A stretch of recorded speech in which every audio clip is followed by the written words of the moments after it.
Hey there.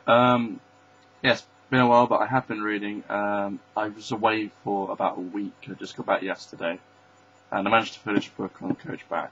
Um, as you know, on the book club, we tend to do classic books that have an impact on culture and stuff as a general idea, or those books you read as a student, studenty books. But for a change, I read something on a recommendation, which was The Witch's Trinity by Erika Mailman. And I've actually given it back to the person I borrowed it off now, so I don't have a copy with me to hold in front of the camera and do this with. And, I never get it right. That's so pathetic, I can't believe that. Anyway, so yeah, I finished reading it, and I'll just give a few thoughts about it. The story is set in Germany in the 1500s when people would be accused of witchcraft. The author, Erika Mailman, actually, some of her ancestors were, one of them was accused of witchcraft twice, like pre-Salem witch trials in Massachusetts. So that's quite an interesting background. That's why she read it.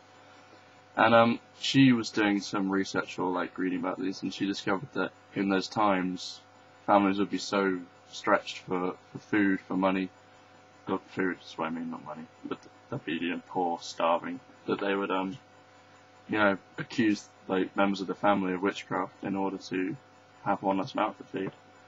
And in this story, it's narrated by a character, I believe it's pronounced Gude, Germanic name that I'm not quite sure how to pronounce, who was the eldest person in this family, who is by her daughter-in-law, I guess, is that right? Yeah, I think she's a witch and all this is happening. And, it paints that portrait very well of that kind of superstitious and just desolate country sort of village thing. And the other element is that she's losing her mind, so she starts to think that she might have, signed a pact with the devil, which is really nice for the story. It works very well. I think that's a good idea on Melman's part to have that ambiguity, the unreliable narrator, we call it.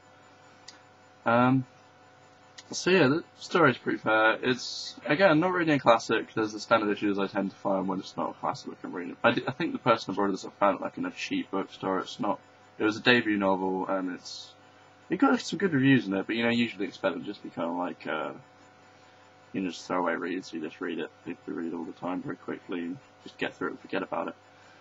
So it was a bit overlong, I would say.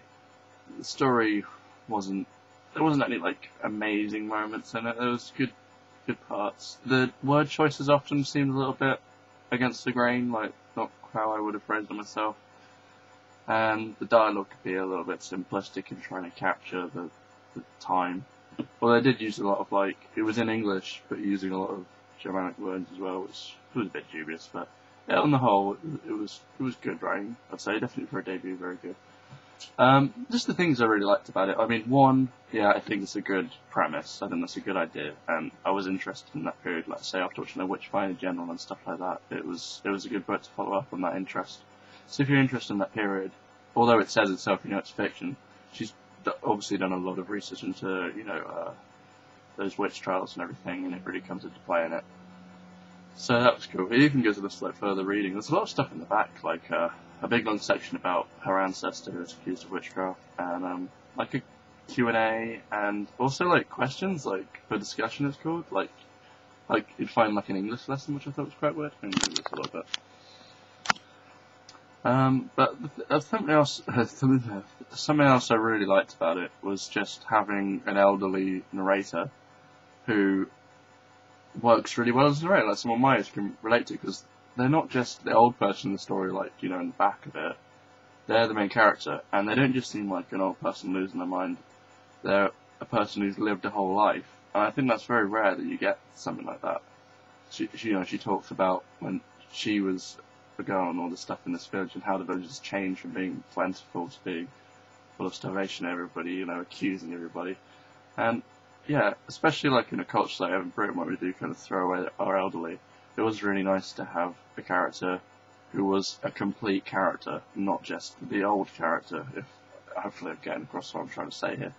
So that was really cool, because obviously at first I was like, oh, that's from the point of view of an old person, it's not going to be something I can really get to grips with. But after a while I found not only did it really help the story and the fact that she was an unreliable narrator, and that she was just this outsider in the family, which is the weakest.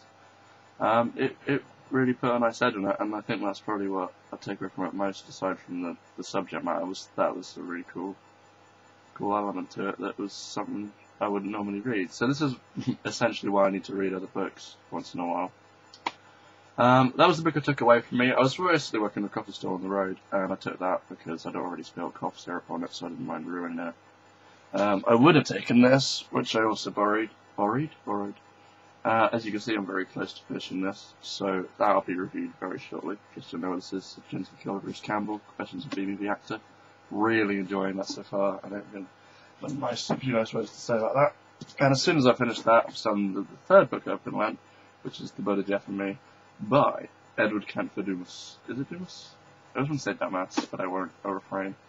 Like, is that Three Musketeers? Someone Dumas? Damas? Anyway, I'm descending into tomfoolery. Peace out. See you later.